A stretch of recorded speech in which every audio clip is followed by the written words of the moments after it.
नमस्कार, मी दीपक राऊत तुमचे स्वागत करतो आजच्या शेअर मार्केट अपडेटमध्ये.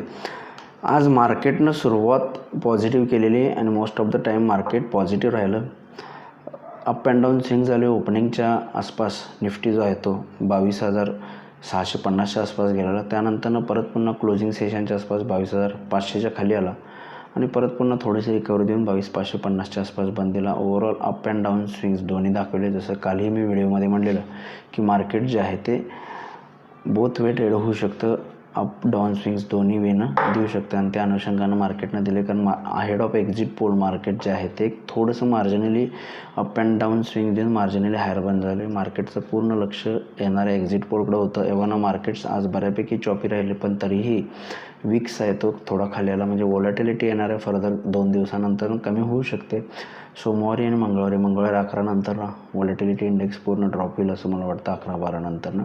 तर मार्केटचं आता पूर्ण लक्ष जे आहे ते उद्या येणाऱ्या एक्झिट पोलकडे आहे आणि सोमवारचं जे ओपनिंग असणार आहे ते अकॉर्डिंग टू एक्झिट पोल असणार आहे. BJPच्या सीट्स जर 330 ते 350च्या अभाव आला तर निश्चित मार्केट जे आहे ते सोमवारी गॅप अप ओपनिंग होईल. अदरवाईज जर BJPच्या शीट्स बिलो 300 आल्या किंवा 310-20 आल्या तर थोडंसं मार्जिनली डीप येऊ शकते असं वाटतं मला. पूर्ण मार्केटचा व्ह्यू जो आहे कॉन्सन्ट्रेशन जे आहे ते इलेक्शनच्या एक्झिट पोल्सवर आहे आणि त्यानंतर इलेक्शनच्या रिझल्ट्सवर राहणार. त्यामुळे सोमवार आणि मंगळवार मला वाटतं थोडंसं गॅप अप गॅप डाऊनचा इश्यू होऊ शकतो. व्हॉलॅटिलिटी असू शकते. त्यामुळे थोडंसं माझं म्हणणं आहे की ट्रेडर्सने 1-2 दिवस वेट करून त्यानंतर पोस्ट मंगळवारी 11-12 नंतर इलेक्शनचे रिझल्ट्स क्लिअर आले, रुझान क्लिअर आले की त्यानंतर मार्केटमध्ये एखादा व्ह्यू घेऊन पोझिशन करण्यामध्ये अर्थ आहे. तोपर्यंत सोमवारचा पूर्ण दिवस आणि मंगळवारी 12 वाजेपर्यंतचा ट्रेडिंग सेशन तो थोडासा अवॉइड करावा. कारण मार्केट बोथ वे परत पुन्हा मोठ्या ह्यूज पद्धतीनं अप अँड डाऊन स्विंग देऊ शकतं.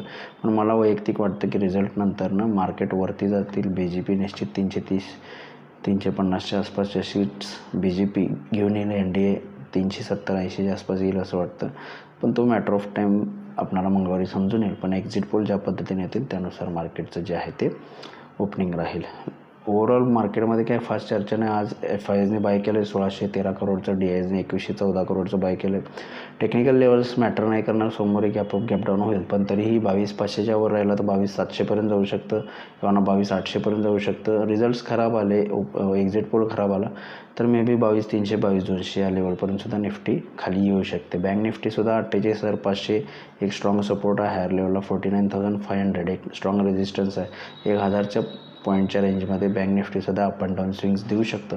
आणि टेक्निकल लेवल्स सोमवार मंगळवार या सेशनसाठी थोडंसं अवॉइड करणं गरजेचं आहे.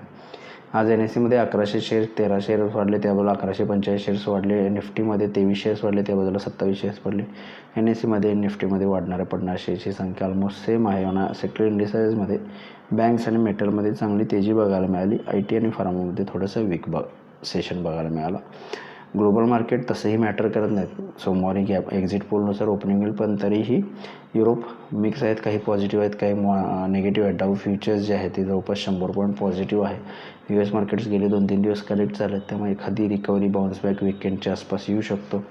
पण ओव्हरऑल मार्केटचं सोमवारचं ओपनिंग पूर्णतः एक्झिट पोलवर अवलंबून आहे. तर बघूया मार्केट्स एक्झिट पोल कसे येतात उद्या आणि मार्केट सोमवारी कशा पद्धतीने बिहेव होते. माझा व्हिडिओ ऐकला त्याबद्दल धन्यवाद. माझा व्हिडिओ जास्त लाईक करा, शेअर करा, माझ्या चॅनल सबस्क्राईब करून डेली अपडेटसाठी बेल आयकॉनला क्लिक करा.